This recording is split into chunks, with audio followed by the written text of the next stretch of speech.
നമസ്കാരം സുഹൃത്തുക്കളെ, നമ്മൾ ഓർഗാനിക് കേരളത്തിൻ്റെ പുതിയ വീഡിയോയിലേക്ക് എല്ലാവർക്കും സ്വാഗതം. നമ്മൾ ഇന്ന് കാണിക്കാൻ പോകുന്നത് വളരെ രസകരമായ ഒരു ഓർണമെൻ്റൽ ഫിഷ് ഫാമാണ്. ഇത് പാലക്കാട് ജില്ലയിലെ ധോണിയിലാണ് ഈ ഫിഷ് ഫാം ഉള്ളത്. ശ്രീജിത്ത് ഭായിയുടെയാണ്. ശ്രീജിത്ത് ഭായി എൻ്റെ വളരെ അടുത്ത സുഹൃത്താണ്. പക്ഷേ ഞാൻ ആദ്യമായിട്ടാണ് ഈ ഫാമിലേക്ക് വരുന്നത്. ഈ ഫാമിലേക്ക് വന്നപ്പോൾ ഇവിടെ പ്രധാനമായിട്ട് ചെയ്യുന്നത് ഫൈറ്റർ, അതുപോലെ തന്നെ ഗപ്പീസുമാണ് ചെയ്യുന്നത്. ഒരുപാട് നല്ല സെയിലുള്ള പക്ക ക്വാളിറ്റിയോടെ കൈകാര്യം ചെയ്യുന്ന ഒരു ഫാമാണിത്. റെയിൻഡ്രോപ്സ് എന്നാണ് നമ്മുടെ ഫാമിൻ്റെ പേര്. അപ്പോൾ ഈ റെയിൻഡ്രോപ്സ് ഫാമിൽ ഞാനിവിടെ എത്തിയപ്പോൾ എനിക്ക് മനസ്സിലാക്കാൻ പറ്റിയ ഒരുപാട് രസകരമായ കാര്യങ്ങളുണ്ട്. അതാണ് ഇന്ന് നിങ്ങളുമായിട്ട് നമ്മൾ പങ്കുവയ്ക്കുന്നത്. അപ്പോൾ നമുക്കത് വീഡിയോയിലൂടെ വളരെ നല്ല രീതിയിൽ പറയാം. അതോടൊപ്പം തന്നെ നമ്മുടെ ഫേസ്ബുക്ക് പേജ് ലൈക്ക് ചെയ്യണം. അതുപോലെ തന്നെ നമ്മളെ വീഡിയോസ് എല്ലാം കണ്ട് ഷെയർ ചെയ്യണം. നമ്മുടെ കൂടെ തന്നെ ഉണ്ടാവണം. അപ്പോൾ നമുക്കൊരു കാര്യം ചെയ്യാം. നമുക്ക് എന്താണ് ഈ റെയിൻഡ്രോപ്സ് ഫാമിലെ വിശേഷങ്ങളെന്ന് നമ്മുടെ ശ്രീജിത്ത് ഭായിയോട് ചോദിച്ച് മനസ്സിലാക്കാം. അപ്പോൾ നമുക്ക് ചോദിക്കാം എന്തൊക്കെ കാര്യങ്ങളെന്നുള്ളത്. എന്താണ് ശ്രീജിത്ത് ഭായി, ഈ ഒരു ഫാം സ്റ്റാർട്ട് ചെയ്തിട്ട് എത്ര കാലമായി? ഇപ്പോൾ ഏകദേശം ഒരു 2 വർഷമായി. ഇപ്പോൾ ഏകദേശം തുടങ്ങിയിട്ട് സ്റ്റാർട്ട് 2 വർഷമായി. അതെ അതെ. 2 വർഷത്തിൽ നിന്ന് ഇങ്ങോട്ട് നിങ്ങൾ സ്റ്റാർട്ടിങ് എന്താണ്, ഫൈറ്റർ ആണോ അതോ ഗപ്പി ആണോ? സ്റ്റാർട്ട് ചെയ്ത് നമ്മൾ ഫൈറ്റർ എന്നാണ് സ്റ്റാർട്ട് ചെയ്തത്.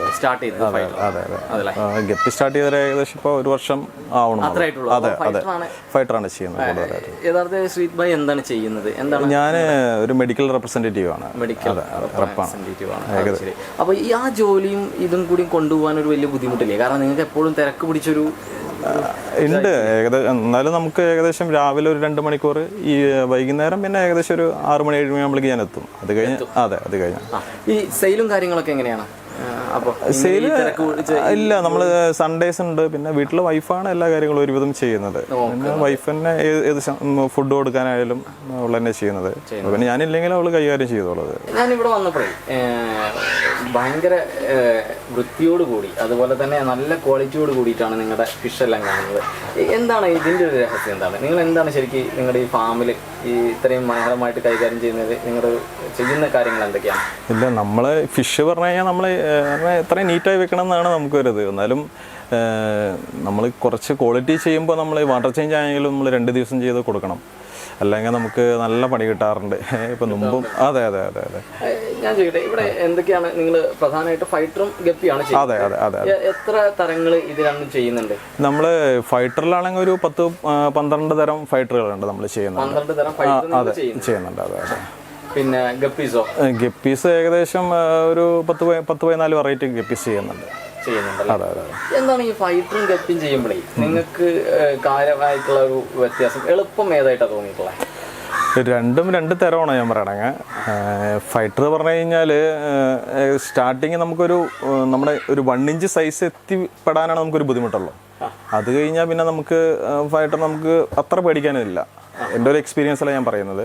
പക്ഷെ ഗപ്പീസ് പറഞ്ഞു കഴിഞ്ഞാൽ നമുക്ക് അറിയാലോ, മന്ത്ലി നമുക്ക് എങ്ങനെ ആയാലും ഒരു 20-21 ദിവസത്തിൽ നമുക്ക് ഒരു ഇതാവുമല്ലോ. അതെ, അത്ര കുട്ടികളും. പക്ഷെ എന്നാലും ഗപ്പീസ് പറയുകയാണെങ്കിൽ ഇപ്പോൾ നമ്മളിപ്പോൾ ഇങ്ങനെ നിൽക്കുകയാണെങ്കിലും ഒരു പെട്ടെന്നൊരു ഇതായിരിക്കും ഒരു ഫുള്ളായിട്ട് അടിച്ചു പോവുക. ഇതിലെ പിന്നെ പ്രധാനമായിട്ട് നിങ്ങൾക്ക് ഈ കച്ചവടം നടക്കുന്നത് എന്തിനാണ്? ഗപ്പിക്കാനാണോ അതോ ഫൈറ്ററിനാണോ? നിങ്ങൾ ഫോക്കസ് ചെയ്യുന്നത് ഏതിലാണ്? ഞാൻ രണ്ടിലും ഒരേമാതിരി തന്നെ ചെയ്യുന്നുണ്ട്. പ്രധാനമായിട്ട് ഇവിടെ അത്യാവശ്യം കൊറിയറും കാര്യങ്ങളൊക്കെ ചെയ്യുന്നുണ്ടോ? അതെ അതെ, നമ്മൾ ഏകദേശം ഓൾ കേരള എല്ലാവിടെയും നമ്മൾ ചെയ്യുന്നുണ്ട്. എല്ലായിടത്തും ചെയ്യുന്നുണ്ട്. ശരി. ഇവിടെ ഇങ്ങനെ നിങ്ങള് ഞാൻ ചോദിക്കുന്നത് പഴയ സ്ട്രെയിനുകൾ മുതൽ നിലനിർത്തുന്നുണ്ടോ അതോ പുതിയ സ്ട്രെയിൻ വരുന്നതിനനുസരിച്ചിട്ട് പഴയ ഒഴിവാക്കി? നമ്മൾ ഏകദേശം ഒരു 4 ബ്രീഡ് ആയിക്കഴിഞ്ഞാൽ അത് ഔട്ട് ബ്രീഡ് ചെയ്യും നമ്മള്. അതെ അതെ അതെ. അല്ലെങ്കിൽ നമുക്ക് അതില് ചിലതൊക്കെ ബെൻഡൊക്കെ വരാറുണ്ട്. അപ്പൊ നമ്മള് നല്ല, നമുക്കറിയാലോ കേരളത്തിൽ ഇഷ്ടംപോലെ ബ്രീഡേഴ്സ് ഉണ്ട്. അപ്പൊ നമ്മള് ഔട്ട് ബ്രീഡ് ചെയ്ത് കഴിഞ്ഞാൽ നമുക്ക് എപ്പോഴും ആ ഒരു ക്വാളിറ്റി നമുക്ക് നിലനിർത്താൻ പറ്റും. അതാണ് നമ്മളിവിടെ ചെയ്യുന്ന ഒരു ഇത്. അതെ, തീർച്ചയായിട്ടും. നമ്മൾ ഏകദേശം ഒരു ചിലവരൊക്കെ 6-7 ബ്രീഡൊക്കെ ചെയ്യും. പിന്നെ നമ്മളെ വിളിച്ച് പറയാറ് ചേട്ടാ അത് കുറെ ബെൻഡാവുന്നു. അപ്പൊ നമ്മൾ ഏകദേശം ഒരു 4 ബ്രീഡ് കഴിഞ്ഞാൽ നമുക്കൊന്നും മെയിലിനൊന്നും മാറ്റുക, മെയിലിനെ ചേഞ്ച് ചെയ്യാം. അതെ, മെയിൽ മാത്രം. അതെ അതെ. അല്ല, മെയിലല്ല, നമ്മളൊരു പേരെടുത്തിട്ട് അത് നമ്മൾ ക്രോസ് ആയിട്ട് കൊടുക്കും ഫീമെയിൽ അങ്ങോട്ട്. അത്രേ ഉള്ളൂ. അങ്ങനെ. അതെ അതെ. ഓക്കെ. നിങ്ങൾ ഈ ഫൈറ്റർ ചെയ്യുമ്പോഴും ഫൈറ്റർ അത്യാവശ്യം കച്ചവടം നിങ്ങൾക്ക് ഒരു വർഷമായിട്ട് ആദ്യം തുടക്കത്തിലേ നിങ്ങൾ ഫൈറ്റർ ആയിരുന്നു, പിന്നീട് ഈ ഗപ്പിയിലേക്ക് വന്നു. നിങ്ങൾ മറ്റ് ഓർണമെന്റൽ ഫിഷ് ഏതെങ്കിലും പരീക്ഷിച്ച് നോക്കിയിട്ടുണ്ടോ? ഇല്ല, നമ്മളിപ്പോ ഒരു ഏഞ്ചൽ ഇപ്പൊ ഒരു പ്ലാനിങ്ങിലുണ്ട്. പക്ഷേ ഏഞ്ചൽ പിന്നെ സെപ്പറേറ്റ് ആയിട്ട് ചെയ്യണല്ലോ, അതുകൊണ്ട് ഇപ്പോ പെൻഡിങ്ങിലാണ്. ഏഞ്ചലിന് അടുത്തായിട്ട് ചെയ്യുന്നുണ്ട്. റെയിൻഡ്രോപ്സിന് ലൈസൻസോ കാര്യങ്ങളൊക്കെ എടുത്തോ? നമ്മളെ എല്ലാത്തിനും കൊടുത്തിട്ടുണ്ട്. ഇപ്പോ അത് ഏകദേശം ഇപ്പോ അതിന്റെ ഒരു ഇതിൽ നിൽക്കുകയാണ്. ഇപ്പോ ലൈസൻസിന് അപേക്ഷിച്ചിട്ടുണ്ട്. അതെ അതെ അതെ അതെ. അപ്പൊ നമുക്ക് ആദ്യം ഒരു കാര്യം ചെയ്യാം. നിങ്ങളുടെ ഈ മീനുകളെ, നമ്മുടെ ഫൈറ്ററിനെയും ഗപ്പീസിനെയും നമുക്കൊന്ന് കണ്ടുപോകാം. എന്നിട്ട് നമുക്ക് അടുത്ത കാര്യങ്ങളിലേക്ക് കിടക്കാം. അപ്പൊ നമ്മൾ ആദ്യം ഏതാണ് കാണുന്നത്? ഗപ്പിയാണോ അതോ ഗപ്പി സ്റ്റാർട്ട് ചെയ്യാം? ഗപ്പി സ്റ്റാർട്ട് ചെയ്യാം. ഓക്കെ, നമുക്ക് ഒന്ന് പരിചയം. ഇത് ഏതാണ് ബ്രീഡ്? ഇത് ഗോൾഡൻ ലൈസ് ആണ്. ഗോൾഡൻ ലൈസ്, അതിന്റെ റിബൺ ലൈസ്. റിബൺ ആണ്. ഇത് കൊള്ളാലോ, നന്നായിട്ട് ചെയ്തിട്ടുണ്ട് നിങ്ങൾ ഇതിന് ഇപ്പൊ ഈ കൊടുക്കുന്നത്, ഇങ്ങനെ മുതിർന്നവർക്ക് കൊടുക്കുന്ന ഫുഡ് എന്താണ്? നമ്മൾ കൊടുക്കുന്ന പറഞ്ഞാൽ ഒരു നേരം നമ്മൾ ആർട്ടിമിയ കൊടുക്കും, ലൈഫ് ഫീഡ്. ആർട്ടിമിയ അല്ലെങ്കിൽ മോയിനോ. ലൈഫ് ഫീഡ് മസ്റ്റാണ് എൻ്റെ ഒരു അഭിപ്രായത്തിൽ. ഗപ്പി ആയാലും ഫൈറ്റർ ആയാലും ഒരു നേരം നമുക്ക് അത് കൊടുക്കണം. നമുക്ക് ചെയ്ത് പറ്റുകയാണെങ്കിൽ ആർട്ടിമിയ അല്ലെങ്കിൽ മോയിന അല്ലേ. ഇത് അൾട്രാ ബ്ലൂ ടൈലാണ്. Blue tile. അതെ, അതൊരു പുതിയ സ്ട്രെയിൻ ആണ്. അതെ അതെ. അതെ അതെ. ഇത് പറയണ നമുക്ക് അത്യാവശ്യം നല്ല കുട്ടികളെയും കിട്ടുന്നുണ്ട്. അവർക്ക് നല്ല പ്രതിരോധ ശക്തിയാണ് അവർക്ക്. അതെ, തീർച്ചയായിട്ടും തീർച്ചയായിട്ടും. Ultra blue tile. Blue tile. അതെ. ഇത് ഏതാണ് ബ്രീഡ്? ഇത് HP ഡാർക്ക് ആണ്. അതെ അതെ. റിബൺ ആണ്. നല്ല മൂവ്മെന്റ് ഉണ്ട്. ഇത് പണ്ടൊര ബ്ലൂ മൊസൈക്ക് ആണ്. അതെ അതെ അതെ അതെ. എല്ലായിടത്തും നന്നായി. ഇപ്പോഴും എല്ലാവർക്കും നല്ല ഡിമാൻഡാണ്. ഇതിന്റെ റിബൺ അല്ല അല്ല അല്ല അല്ല നോൺ റിബൺ ആണ്. അതെ അതെ അതെ. ഇത് നിങ്ങൾ അത്യാവശ്യം ഇവിടെ സെയിലൊക്കെ ഉള്ള? അത്യാവശ്യം നല്ല കുഴപ്പമില്ലാത്ത രീതിയിൽ സെയിലുണ്ട്. ആര് വന്നാലും ഒരു പേരെടുക്കും ഇത്. അതെ അതെ അതെ അതെ. നല്ല ഭംഗിയുണ്ട്. ഇത് ബ്ലാക്ക് യെല്ലോ കോബ്ര ആണ്. Yellow cobra. അതെ അതെ. അതെ അതെ അതെ. ഇത് നല്ലൊരു സ്ട്രെയിൻ ആണ്. നമുക്ക് കുഴപ്പമില്ലാത്ത രീതിയിൽ കച്ചവടം കിട്ടുന്നുണ്ട്. അതെ അതെ അതെ. ആര് വന്നാലും നല്ല രീതിയിൽ. അതെ അതെ അതെ അതെ. നല്ല സെയിലുള്ള സാധനമുണ്ട്. തുടക്കക്കാർക്കൊക്കെ പറ്റിയൊരു സ്ട്രെയിൻ ആണ് അത്. അതെ അതെ. അത്യാവശ്യം കുഴപ്പമില്ലാത്ത കുട്ടികളെയും കിട്ടുന്നുണ്ട്. അതെ. അധികം കഴിക്കുന്നില്ല അവര് കുട്ടികളെന്നും അധികം. അതെ. നമ്മൾ ഇപ്പോ ഏകദേശം ഗപ്പീസ് നിങ്ങളുടെ സ്റ്റോക്ക് ഉള്ളത് കഴിഞ്ഞു തോന്നുന്നു അല്ലേ? കൂടുതൽ ഗപ്പീസ് അത് നമ്മളെ ഇവിടെ സെയിൽ കഴിഞ്ഞത് കൊണ്ട് വളരെ കുഞ്ഞുങ്ങളൊക്കെ ആയിട്ട് നിൽക്കുന്നത്. അപ്പൊ അതുകൊണ്ടാണ് നമ്മൾ കാണിക്കാത്തത്. പിന്നെ ഇനി നമ്മള് ഫൈറ്റർ അല്ലേ കാണിക്കാൻ? ആദ്യമായിട്ട് നമ്മൾ ഏതാ ഫൈറ്റർ? നമുക്ക് ഫൈറ്റർ ഒന്ന് നോക്കിയാലോ? ഇത് ഏതാണ്? അത് ഫുൾ ബ്ലാക്ക് ആണ്. ഫുൾ ബ്ലാക്ക് അല്ലേ? പക്ക ക്വാളിറ്റി ആണ്. നിങ്ങൾ അത്രയും നന്നായിട്ട് ഇതിനെ മെയിൻറ്റെയിൻ ചെയ്ത്. ഏകദേശം എൻ്റെ ഇപ്പൊ ഒരു വർഷത്തിന് മുകളിലായി ഈ മെയിൽ. ആണല്ലേ? അതെ തീർച്ചയായിട്ടും. ഓ സൂപ്പർ. ഫൈറ്റർ ആണല്ലോ നമ്മളെ മെയിൻ. അതെ അതെ അതെ അതെ അതെ. Okay okay. ഇത് ഏതാണ്? ഇത് സാൽമാൻഡർ പറയും. സാൽമാൻഡർ. അതെ അതെ അതെ. ഡംബോ ഇയർ ആണ്. അത് ഡംബോ ആണ്. നമ്മൾ കുറച്ച് നല്ല വലിയൊരു ഡംബോ. നമ്മളിപ്പോൾ ഒരു ഇമ്പോർട്ട് ചെയ്താണ് ഈ സാധനം. അതെ അതെ അതെ. ഓ ശരി. അതെ. നല്ല റേറ്റ് ഉണ്ട് മാർക്കറ്റിൽ. കുഴപ്പമില്ലാത്ത രീതിയിൽ റേറ്റ് കിട്ടുന്നുണ്ട്. അതെ തീർച്ചയായിട്ടും. ഇത് മസ്റ്റാർഡ് ഗ്യാസ് ആണ്. അതെ അതെ അതെ. അതെ അതെ അതെ. അത്യാവശ്യം നല്ല സെയിലുള്ള. അതെ അതെ. കുഴപ്പമില്ല നല്ല രീതിയിൽ. അതെ. ഇപ്പോഴും നല്ല ഡിമാൻഡുള്ള സാധനമാണ്. അതെ മസ്റ്റേർഡ് തന്നെ വേറെ കളർ വരുന്ന ഒരു ഗ്രീൻ, നല്ല ഗ്രീൻ ഉണ്ട്, ഒരു ഗ്രേ ഉണ്ട്. അതൊക്കെ നമ്മുടെ എല്ലാം ഉണ്ട്. നമ്മുടെ 3 തരം ഉണ്ട്. അതെ. ഗ്രീൻ ബോഡി വരുന്നുണ്ട് വേറെ ഒന്ന്. ഇത് റെഡ് ഡ്രാഗൺ ആണ്. അതെ അതെ അതെ.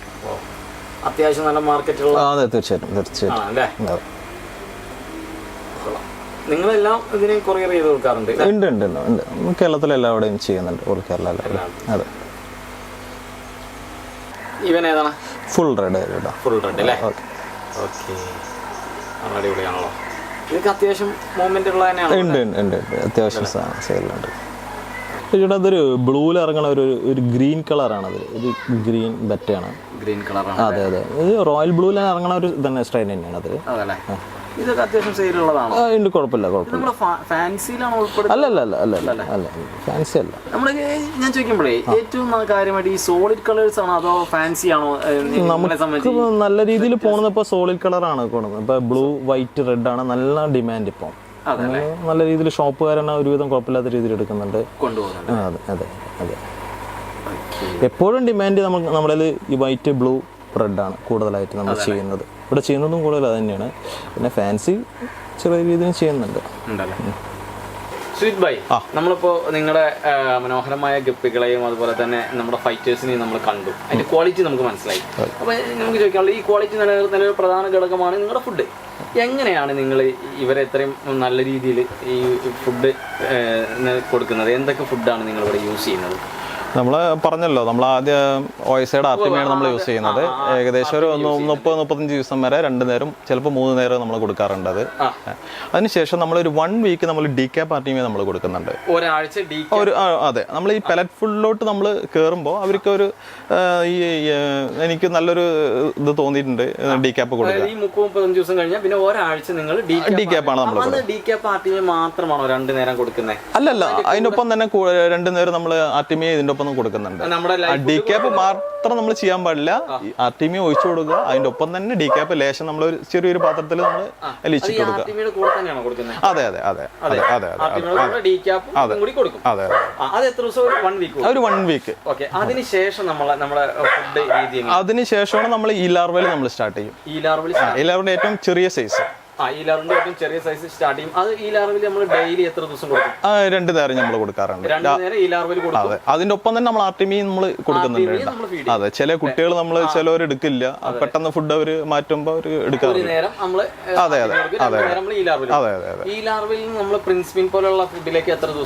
ഏകദേശം ഒരു നമ്മളൊരു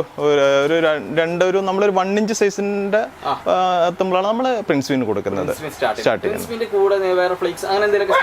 ഇല്ല, നമ്മൾ ബെറ്റാസിന് നമ്മൾ പ്രിൻസ്വിൻ മാത്രമേ കൊടുക്കുന്നുള്ളൂ. പിന്നെ അതിന്റെ തന്നെ B2 കൊണ്ട് ഒരു ഫുഡ് നമ്മൾ ഇപ്പൊ അടുത്ത് സ്റ്റാർട്ട് ചെയ്തിട്ടുണ്ട്. B2 എനിക്ക് നല്ലൊരു റിസൾട്ട്. ബെറ്റാസിന് നമ്മൾ ഗപ്പിക്ക് നമ്മൾ കൊടുക്കുന്നുണ്ട്.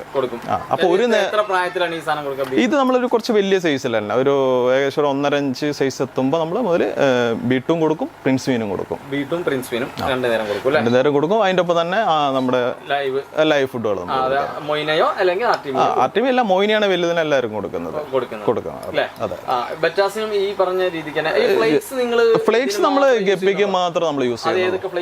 നമ്മൾ ഓയിസയുടെ ആർട്ടിമിയ ക്രഷ്ഡ് വരുന്നുണ്ട് ഒന്ന്, അത് ചെയ്യുന്നുണ്ട്. പിന്നെ ഓഷൻ ട്രീറ്റിന്റെ തന്നെ നമ്മുടെ ഫ്ലേക്സ് വരുന്നുണ്ട്. ഇത് പറഞ്ഞാൽ നമുക്ക് എല്ലാം ഓരോ നേരം നമ്മൾ മിക്സ് ചെയ്ത് കൊടുക്കുക. നമ്മളിപ്പോ വീട്ടിൽ നമ്മൾ അതന്നെ വലിയ സ്പൈറലിന പൗഡർ നമ്മൾ യൂസ് ചെയ്യുന്നുണ്ട്. ഇതൊന്നും ഇവർക്ക് ഈ ഗപ്പീസിനോ ഫൈറ്റേഴ്സിനോ വലിയൊരു പ്രശ്നം വരുന്നില്ല, കളർ ചേഞ്ചിങ്ങിലോ കാര്യങ്ങളോ? ഇല്ല. നമ്മൾ സ്പൈറലിന എന്ന് പറയുകയാണെങ്കിൽ എല്ലാ ദിവസവും വേണ്ട, നമ്മൾ കൊടുക്കുന്ന പ്രിൻസ്വിനാണെങ്കിലും അതിൽ ലേശം കൊടുക്കുക. അത് എൻ്റെ ഒരു എക്സ്പീരിയൻസിൽ നിങ്ങൾ ഓയിസയുടെ എണ്ണ സ്പൈറലിന പൗഡർ കുറച്ച് കോസ്റ്റ്ലി ആണെങ്കിലും ഇത് ഓയിസയുടെ എണ്ണ നമ്മൾ യൂസ് ചെയ്യുക. എനിക്ക് നല്ല റിസൾട്ടാണ് കിട്ടുന്നത്. ഇത് ഏകദേശം നമ്മൾ കൊടുക്കുന്ന, ഇപ്പം ഞാൻ പറഞ്ഞ ഞാൻ ഒരു എക്സാമ്പിൾ ആയിട്ട് ഞാൻ കാണിച്ചു തരാം. ഇപ്പം നമ്മൾ ഇപ്പം ഒരു മിനിറ്റ്, പ്രിൻസ്വിൻ ലേസ് എടുക്കുക കയ്യിൽ, അതിൻ്റെ ഒപ്പം തന്നെ നമ്മുടെ ഓയിസയുടെ പൗഡർ ലേശം മിക്സ് ചെയ്യുക. ഒന്ന് കയ്യിലിട്ട് നന്നായിട്ടൊന്ന് തിരുമ്മി കൊടുക്കുക. ഇത് വീക്കിൽ 2 പ്രാവശ്യം ചെയ്താൽ മതി. അതെ. കുട്ടികളാണെങ്കിൽ പ്രിൻസ്വിന് കൊടുക്കുകയാണെങ്കിൽ നന്നായിട്ടൊന്ന് പൊടിച്ചു കൊടുക്കുക, നന്നായിട്ട് നമ്മൾ ഫീഡ് ചെയ്യുക. അത്രേ ഉള്ളൂ. ബെറ്റാസിനായാലും ഗപ്പിക്കായാലും രണ്ട് ഇങ്ങനെയാണ് നമ്മൾ യൂസ് ചെയ്യുന്നത്.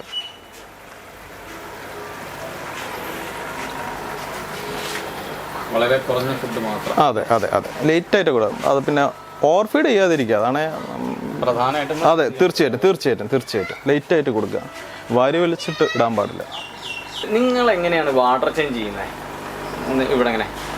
എങ്ങനെയാണ് ഗപ്പീസിനായാലും ആദ്യം നമുക്ക് ഗപ്പീസിന്റെ എടുക്കാം. ഗപ്പീസിന് വാട്ടർ ചേഞ്ച് എങ്ങനെയാണ് ചെയ്യുന്നത്? ഗപ്പീസിൽ നമ്മൾ പൈപ്പ് വെച്ച് വലിച്ചെടുക്കുകയാണ് ചെയ്യുന്നത്. ഓസ് വെച്ചിട്ട് ഉള്ളിൽ അഴുക്കൊക്കെ വലിച്ചെടുക്കും. ഏകദേശം ഒരു 2-3 ദിവസം കൂടുമ്പോൾ നമ്മൾ ചെയ്യാറുണ്ട്. ആദ്യം നിങ്ങൾ മറ്റേ ഒരു 20% എടുക്കുന്നുള്ളൂ? ഏകദേശം ഒരു 10-20% നമ്മൾ ചെയ്യുന്നുള്ളൂ. അതെ, വാട്ടർ ചേഞ്ച്. അതെ, ഈ മഴക്കാലത്ത് ഓവറായിട്ട് നമ്മൾ വാട്ടർ ചേഞ്ച് പറഞ്ഞു കഴിഞ്ഞാൽ ഏകദേശം പകുതിയോളം ദിവസത്തോളം വെള്ളം വലിക്കാൻ പാടില്ല. അത് ടെമ്പറേച്ചർ ഭയങ്കര വേരിയേഷൻ വരുന്നുണ്ട്. നിങ്ങൾ ഇവിടുത്തെ pH കറക്റ്റ് ആവാൻ നിങ്ങൾ എന്ത് വെള്ളം ഉപയോഗിക്കുന്നത്? നമ്മുടെ ഇത് നമ്മളിപ്പോൾ മലമ്പുഴ വെള്ളമാണ് നമ്മുടെ പൈപ്പ് വെള്ളമാണ്. അതെ അതെ അതെ നല്ല റിസൾട്ട്. അതെ അതെ നമുക്ക് ഒരുവിധം കുഴപ്പമില്ല, നല്ല റിസൾട്ടാണ്. ഇതുവരെ വെള്ളത്തിനൊരു പ്രശ്നം വന്നിട്ടില്ല. പിന്നെ ഈ ബെറ്റാസിന് എത്ര ദിവസം കൂടുമ്പോൾ നിങ്ങൾ വാട്ടർ ചേഞ്ച് ചെയ്യും?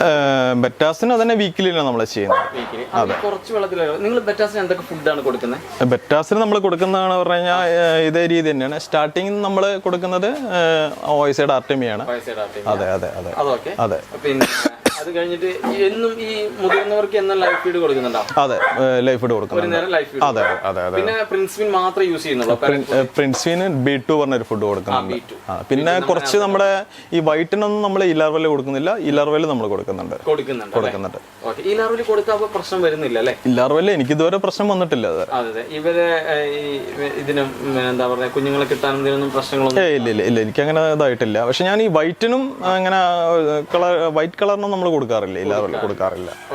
സുഹൃത്തുക്കളെ, ഇത് നമ്മുടെ ശ്രീജിത്ത് ഭായിയുടെ വൈഫാണ് ശ്യാമിലിയുടെ ഒരു അഭിപ്രായം എന്താണ്? നമ്മളെ സ്ത്രീകൾ ഈ ഒരു മേഖലയിലേക്ക് കടന്നു വന്നാൽ, അതായത് ഇപ്പോൾ ശ്യാമിലി പോലെയുള്ള ചെറുപ്പം കുട്ടികൾ ഈ ഒരു മേഖലയിൽ നിൽക്കുമ്പോൾ നിങ്ങൾക്ക് നല്ലൊരു വരുമാനത്തിലേക്ക് എത്തിപ്പെടാൻ പറ്റുന്ന ഒരു മേഖലയാണെന്ന് തോന്നിയിട്ടുണ്ടോ? തീർച്ചയായിട്ടും തോന്നിയിട്ടുണ്ട്. സ്റ്റാർട്ടിങ്ങിലൊക്കെ ഒരു ഡൗട്ട് ഉണ്ടായിരുന്നു, ഇത് എത്ര സക്സസ് ആവും എന്നുള്ളൊരു ഡൗട്ട് ഉണ്ടായിരുന്നു. പിന്നെ നമുക്കൊരു വരുമാനം കിട്ടി തുടങ്ങിയപ്പോൾ വിശ്വാസം വരുന്നുണ്ട്. നമുക്ക് ഇവിടുത്തെ ഏകദേശം ബ്രീഡുകളെ പറ്റിയിട്ടൊക്കെ നിങ്ങൾക്ക് ഒരു ധാരണ ആയി തുടങ്ങിയോ? ഇതിനെ പറ്റിയിട്ട് ഒരു ഇന്ന മീനാണ്, ഇന്ന മീനിന് ഇന്ന ഫുഡ് കൊടുക്കണം, ഇവരെ എന്തെങ്കിലും ഇപ്പോൾ നമുക്ക് പലപ്പോഴും അറിയാലോ, ഇപ്പോൾ ഗപ്പീസ് ആയാലും ശരി, ഫൈറ്റർ ആയാലും ശരി, ഇവർ ചിലപ്പോൾ ശ്രീജിത്ത് ഇല്ലാത്ത ഒരു സമയത്തായിരിക്കും ഇവരെ ഡെലിവറി നടക്കുക, കുഞ്ഞുങ്ങളെ മാറ്റിയിടേണ്ടി വരിക, അങ്ങനെ പല കാര്യങ്ങളും ഉണ്ടായിരിക്കും. അപ്പോൾ ഇത്തരം കാര്യങ്ങളിലൊക്കെ ഒരു ധാരണ വന്നിട്ടുണ്ടോ? നമുക്കിത് ചെയ്താൽ നമ്മളെ കൊണ്ട് ഇത് ചെയ്യാൻ പറ്റും എന്നൊരു തോന്നൽ ഉണ്ടായിട്ടുണ്ടോ? നമ്മള് സ്റ്റാർട്ടിങ്ങിൽ കൂടുതൽ ഫൈറ്റർ ആയിരുന്നു, അപ്പൊ കുറച്ച് ടഫായിരുന്നു ചെയ്യാനായിട്ട്. കൊറേയൊക്കെ പോയി പിന്നെ ശരിയായി വന്നു. ഇപ്പോ ഇത് ഗപ്പി തുടങ്ങിയിട്ട് കുറച്ചായിട്ടുള്ളൂ. അതൊക്കെ അറിയാൻ കുറച്ചും കൂടി ബുദ്ധിമുട്ടാണ്, എന്നാലും കുഴപ്പമില്ല, റെഡിയായി വരുന്നുണ്ട്. ഇവിടുത്തെ ഒരു എക്സ്പീരിയൻസ് വെച്ചിട്ട് ഇതുപോലെയുള്ള പെൺകുട്ടികൾ വരികയാണെങ്കിൽ അവർ ഈ മേഖലയിലേക്ക് വന്നാൽ അവർക്ക് കൊടുക്കാനുള്ളൊരു മെസ്സേജ് എന്താണ്? ഇത് നല്ലൊരു ഫീൽഡാണ്, നമുക്ക് വീട്ടിൽ തന്നെ ഇരുന്നിട്ട് നല്ലൊരു വരുമാനം ഉണ്ടാക്കാൻ പറ്റുന്ന ഒരു ഫീൽഡാണ്. നമ്മളെ വീട്ടിലെ ഒഴിവ് സമയങ്ങളിൽ നമുക്ക് ചെയ്യാൻ പറ്റുന്ന നല്ലൊരു ഇതാണ് അല്ലേ? നമുക്ക് ഈ ഇതിലേ എന്തെങ്കിലും നിങ്ങൾക്കായിട്ട് തോന്നിയിട്ടുള്ളത് എന്താണ്? ഈ മീനിനെ വളർത്തുമ്പോൾ, ഈ അലങ്കാര മത്സ്യങ്ങളെ വളർത്തുമ്പോൾ ഇതിലെന്തൊക്കെ മാറ്റങ്ങൾ വരുത്തണം? അപ്പോൾ ശ്രീജിത്തിൻ്റെതായ കാഴ്ചപ്പാടുണ്ട്. പക്ഷെ നിങ്ങൾ ഇതിലേക്ക് ഇദ്ദേഹത്തിൻ്റെ കൂടെ നിൽക്കുന്ന സമയത്ത് നിങ്ങൾക്ക് തോന്നിയിട്ടുള്ള ഒരു കാര്യം എന്താണ്? നന്നായിട്ട് കെയർ ചെയ്യണം, നല്ല ക്ലീനായി നീറ്റായി നന്നായി കെയർ ചെയ്താൽ തന്നെ കൂടുതൽ കുട്ടികൾ കിട്ടാനും നല്ല കാശുണ്ടാക്കാനൊക്കെ പറ്റും അല്ലേ? ഒരുവിധം നല്ല രീതിയിൽ നമ്മൾ കൊണ്ടുപോവുകയാണെങ്കിൽ സ്ത്രീകളെ സംബന്ധിച്ച് നല്ലൊരു വരുമാന മാർഗമാക്കി മാറ്റാൻ പറ്റുന്നൊരു മേഖലയാണ് അല്ലേ? സുഹൃത്തുക്കളെ, നമ്മളപ്പോൾ ഈ റെയിൻഡ്രോപ്സ് ഫാം നമ്മൾ കണ്ടു. ഞാൻ നിങ്ങളോട് ഇതിൻ്റെ തുടക്കത്തിൽ പറഞ്ഞിട്ടുണ്ടായിരുന്നു, ഈ റെയിൻഡ്രോപ്സിലെ ഫിഷിനെ നിങ്ങൾ കാണുമ്പോൾ നിങ്ങൾക്ക് അതിൻ്റെ ക്വാളിറ്റി മനസ്സിലാവും എന്നുള്ളത്. ശരിക്കും നിങ്ങൾ ഇവിടെയുള്ള ഗപ്പീസും ഫൈറ്റേഴ്സിനൊക്കെ ശരിക്കും നിങ്ങൾക്കിപ്പോൾ കണ്ടപ്പോൾ തന്നെ ഏകദേശം ധാരണ വരുത്തിയിട്ടുണ്ടാവും. കാരണം എന്താ വെച്ചാൽ ഇത്ര മനോഹരമായിട്ട് ഇതിനെ മെയിൻറ്റെയിൻ ചെയ്യുന്ന രീതി പുള്ളിയുടെ വാക്കുകളിൽ തന്നെയുണ്ട്. അതായത് നിങ്ങൾ ഒന്ന് ആലോചിച്ച് നോക്കി, ഏത് ബ്രീഡറാണ് ഒരു OSIയുടെ ഇപ്പോൾ ഒരു 100 ഗ്രാം റെഡ് റിങ്ങിന് ഏകദേശം 1500 രൂപയുടെ വില വരുന്നുണ്ട് അല്ലേ? 1500, 1600 പല ഭാഗങ്ങളിലുണ്ട്. ഇത്രയും ക്യാഷ് കൊടുത്ത് 3 നേരം നമ്മൾ ആർട്ടിമിയ ഫീഡ് ചെയ്യുക, അതും ഓരോ കുട്ടികളെയും ഓരോ സ്റ്റേജ് വെച്ച് അതിൻ്റെ എല്ലാ ക്വാളിറ്റിയും ഉപയോഗപ്പെടുത്തിക്കൊണ്ട് തന്നെ, അല്ലെങ്കിൽ ആ ഒരു ക്വാളിറ്റിയിൽ നിലനിർത്തിക്കൊണ്ട് ഇതിനെ ഒരു പക്ക ഒരാളിവിടെ വന്നിട്ട് ഒരു ഫിഷിനെ വാങ്ങിക്കൊണ്ട് പോകുമ്പോൾ അയാൾ അത്രയും സാറ്റിസ്ഫൈഡ് ആയിട്ടേ പോവുള്ളൂ. അത്രയ്ക്ക് 100% ക്വാളിറ്റി ഉണ്ട് ഇവിടെ. ഞാനിത് നേരിട്ട് കണ്ടതാണ്, നിങ്ങൾക്ക് ഇവിടെ വന്നാൽ നേരിട്ട് കാണാം. നിങ്ങൾ ആലോചിക്കാൻ ആർട്ടിമിയ കൊടുക്കുന്നു, അടുത്ത സെക്ഷൻ ഇങ്ങനെ ഫീഡ് ചെയ്യുന്നു, അങ്ങനെ അതിനെ ഘട്ടം ഘട്ടമായിട്ട് ഏറ്റവും ആരോഗ്യത്തോടെയുള്ള ഏറ്റവും ഭംഗിയോടെയുള്ള ഒരു ഫിഷാക്കി മാറ്റി ഒരു കസ്റ്റമർ കയ്യിലേക്ക് കൊടുക്കുക എന്ന് പറയുന്നത് ചെറിയൊരു കാര്യമല്ല. ഇതിൽ എടുത്തു പറയേണ്ട ഒരു കാര്യം, ഞാൻ ഇതിൻ്റെ ഇടയിൽ കാണിക്കേണ്ടത് മറന്നുപോയി. പുള്ളിയുടെ 2-3 പുസ്തകമുണ്ട് ഇവിടെ. ഇതിൽ ഓരോ ഗപ്പീസും അല്ലേ, ഇതിലല്ലേ ഇതിൽ ഞാനിവിടെ വന്നപ്പോൾ അത്ഭുതപ്പെട്ടു പോയൊരു കാര്യം ഇതാണ് കേട്ടോ. ഈ സാധനം ഞാൻ നിങ്ങൾക്ക് ഒന്ന് ക്ലോസ് ആയിട്ട് ഇതിൻ്റെ കൂടെ കാണിച്ചു തരാം. ഇതിൽ ഓരോ ഗപ്പി പ്രസവിച്ച ദിവസങ്ങൾ, അതായത് ഫൈറ്റർ പ്രസവിച്ച ദിവസങ്ങൾ, അവരെ കുട്ടിക്ക് ഇത്ര പ്രായമായ ദിവസങ്ങൾ, അവർ മെച്ചുറായി കഴിഞ്ഞ് ഇവരെ അയക്കാൻ തയ്യാറായിട്ട് നിൽക്കുന്ന കംപ്ലീറ്റ് ഡീറ്റെയിൽസ്. അപ്പോൾ ഇവിടെ അങ്ങനെ ശരിക്കും ബ്രീഡിംഗ് ബോക്സിൻ്റെ ഒന്നും ആവശ്യം തന്നെ വരുന്നില്ല. അതിൻ്റെ കാരണം എന്താ വെച്ചാൽ ഇവർക്ക് അറിയാം ആ അടുത്ത ദിവസം വെറുതെ ബ്രീഡിംഗ് ബോക്സ് ഇട്ട് വെക്കേണ്ടതെന്നാണ് ഞാൻ ഉദ്ദേശിച്ചത്. അതായത് ആ ദിവസം വരുമ്പോൾ ബ്രീഡിംഗ് ബോക്സ് ഇട്ട് കൊടുത്താൽ മതി. അത്ര കറക്റ്റായിട്ട് ഇന്ന ദിവസം ഈ ഗപ്പി പ്രസവിക്കും, അപ്പൊ അതിന്റെ തലേ ദിവസം നമുക്ക് ബ്രീഡിംഗ് ബോക്സ് സെറ്റ് ഇത്രയും മനോഹരമായിട്ട്. ഞാൻ പറഞ്ഞ അതില് നമുക്ക് കുട്ടികളെ നമുക്ക് നഷ്ടപ്പെട്ടു പോകുന്നില്ല. അപ്പൊ നമ്മൾ ചില ദിവസം നമ്മൾ മിസ്സായി കഴിഞ്ഞാൽ ആ ഒരൊറ്റ ബാച്ച് പോവല്ലേ, ഏകദേശം ഒരു 30-40 കുട്ടികൾ പോയാൽ പോയില്ലേ നമ്മൾ. അത്രയും മനോഹരമായിട്ട് ഒരു കാര്യം കൈകാര്യം ചെയ്തതിൽ എനിക്കിവിടെ വന്നപ്പോൾ വളരെ സന്തോഷമായി. ഓർഗാനിക് കേരളത്തിന് ഇങ്ങനെ ഒരു വീഡിയോ കിട്ടിയതിൽ ഒരുപാട് സന്തോഷമുണ്ട്. അതിൽ നമ്മുടെ ശ്രീജിത്ത് ഭായിയോട് നമ്മുടെ ഒരു വലിയൊരു നന്ദി അറിയിക്കുകയാണ്. കാരണം ഇത്രയും കാര്യങ്ങൾ നമുക്ക് ഫിഷിനെ ഇത്ര മനോഹരമായിട്ട് ചെയ്യുന്നതിൽ അതിനോടുള്ള ഒരു ആത്മാർത്ഥത, ഇതെല്ലാം ബ്രീഡേഴ്സിന് വേണ്ടതാണ്. എല്ലാവരും ഇവിടെ വരണം. ഞാൻ അദ്ദേഹത്തിൻ്റെ നമ്പർ നമ്മുടെ വീഡിയോയിൽ കൊടുക്കും. തീർച്ചയായിട്ടും അദ്ദേഹത്തെ വിളിക്കുകയോ വേണ്ടവർക്ക് അദ്ദേഹത്തിൻ്റെ അടുത്ത് വാങ്ങിക്കുകയോ ചെയ്യാം. കൊറിയർ ചെയ്ത് തരുന്നതാണ്. അപ്പോൾ എന്തായാലും നമുക്ക് ഒട്ടും വൈകാതെ അടുത്തൊരു വീഡിയോയിൽ കാണാം. അതുവരെ നമ്മുടെ വീഡിയോ ഷെയർ ചെയ്യുക, അതുപോലെ തന്നെ നമ്മുടെ വീഡിയോ എല്ലാവരിലേക്കും എത്തിക്കുക. ഇദ്ദേഹത്തെ പോലെയുള്ള ബ്രീഡേഴ്സ് ലോകമൊട്ടാകെ അറിയട്ടെ. നമുക്ക് തന്നെ നമ്മുടെ എല്ലാവർക്കും ഒരു മാതൃകയും എല്ലാമാണ് ശ്രീജിത്ത് ഭായിയെ പോലുള്ള ആളുകൾ ഈ ജോലി തിരക്കിനിടയിലൊക്കെ ഇത്തരം കാര്യങ്ങളെല്ലാം ചെയ്തുകൊണ്ട്. ഒട്ടും വൈകാതെ അടുത്തൊരു വീഡിയോയിൽ കാണാം. അതുവരെ ബൈ.